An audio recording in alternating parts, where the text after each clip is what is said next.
vais vous présenter le livre d'Adèle Rosenfeld, L'extinction des vaches de mer, paru aux éditions Grasset. C'est un livre qui est éminemment poétique et qui embrasse l'enjeu écologique.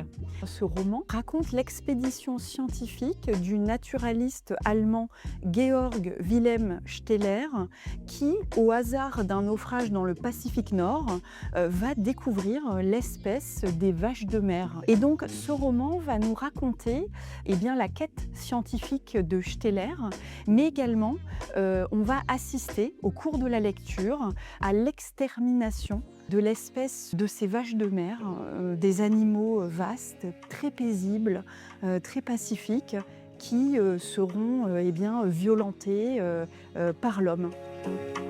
Et donc ce récit vient dénoncer la domination de l'homme sur la nature et la violence dont peut faire preuve l'humain, sur les animaux.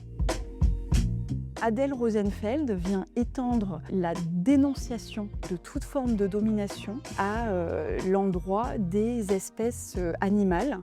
Et donc, elle vient dénoncer réellement cette violence que l'on peut exercer sur des humains ou des non-humains.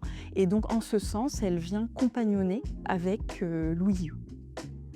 Je vais vous lire un extrait du roman d'Adèle Rosenfeld, L'extinction des vaches de mer, page 16.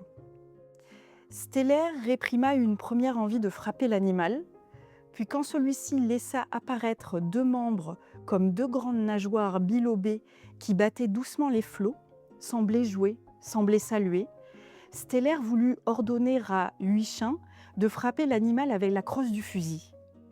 Mais l'animal tourna sa gueule et posa sur Steller ses deux minuscules yeux latéraux, deux toutes petites cavités noires dans lesquelles rayonnait une servilité délicieuse et un frisson de révolte. Steller se sentit vulnérable, un corps sans gravité. Il entendait le vent jouer avec ses os, à les faire claquer comme des feuilles de peuplier. Sa musculature s'évaporait dans les nuages, ne restait que la faim nauséeuse qui broyait ses viscères. Quelle folie d'éprouver ça! Comme si ces deux petits yeux si petits pouvaient voir.